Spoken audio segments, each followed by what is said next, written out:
extreme. And now at the dead hour of the night, amid the dreadful silence of that old house, so strange a noise as this excited me to uncontrollable terror, yet for some minutes longer I refrained and stood still. But the beating grew louder, louder. I thought the heart must burst, and now a new anxiety seized me. The sound would be heard by the neighbor. The old man's hour has come. With a loud yell, I threw open the lantern and leaped into the room. He shrieked once, only once. In an instant, I dragged him to the floor and pulled the heavy bed over him. And then I smiled gaily to find the deed so far done, but for many minutes the heart beat on with a muffled sound. This, however, did not vex me. It would not be heard through the wall.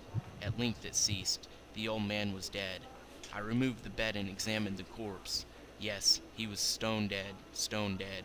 I placed my hand upon his heart and held it there for many minutes. There was no pulsation. He was stone dead. His eye would trouble me no more. If you still think me mad, you will think so no longer when I describe the wise precautions I took for the concealment of the body. The night waned, and I worked hastily, but in silence. First of all, I dismembered the corpse. I cut off the head, the arms, and the legs in the bathtub.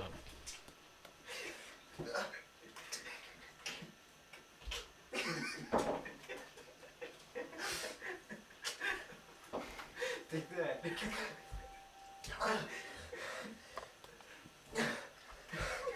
See why?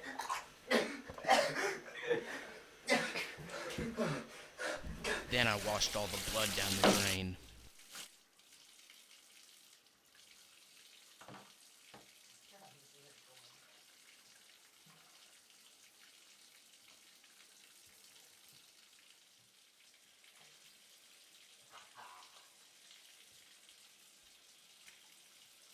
I took up 3 planks from the flooring of the chamber and deposited all between the scantlings.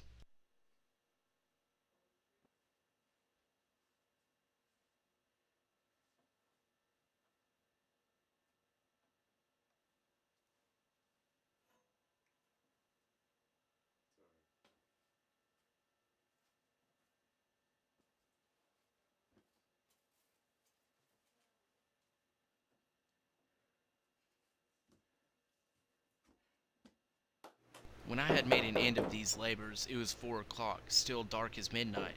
As the bell sounded the hour, there came a knocking at the street door.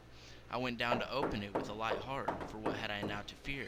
There entered 2 men, who introduced themselves with perfect suavity as officers of the police. A shriek had been heard by the neighbor during the night. Suspicion of foul play had been aroused. Information had been lodged at the police office, and they, as officers, had been deputed to search the premises. They said, "Your neighbor had heard something during the night, and they suspect it might be foul play." "Surely you must be joking." "No, I'm not, and don't call me Shirley."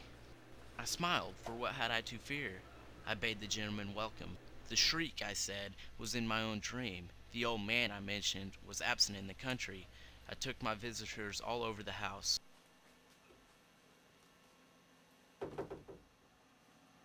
I bade them search well.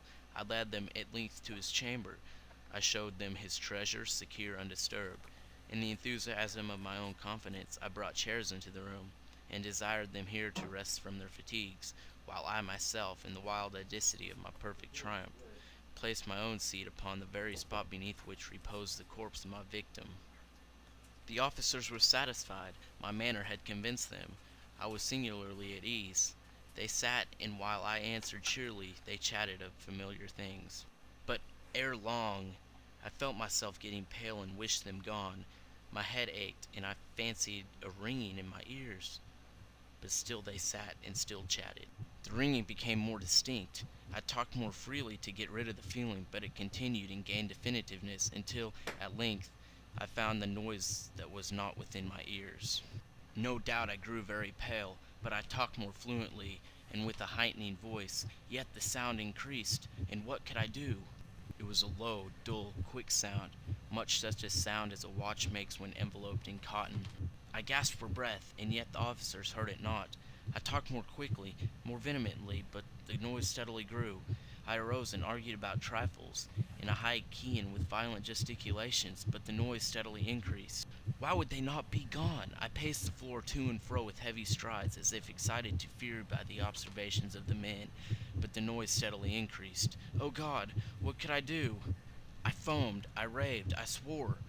I swung the chair upon which I had been sitting, and grated it upon the boards, but the noise arose over all and continually increased. It grew louder, louder, louder, and still the men chatted pleasantly and smiled. Was it possible they heard not? Almighty God, no, no! They heard, they suspected, they knew. They were making a mockery of my horror. This I thought, and this I think. But anything was better than this agony. Anything was more tolerable than this derision. I could bear those hypocritical smiles no longer. I felt that I must scream or die. And now, again, hark! Louder, louder, louder, louder! Villains, I shrieked, dissemble no more. I admit the deed. Tear up the planks. Here, here. It is the beating of his hideous heart. Turn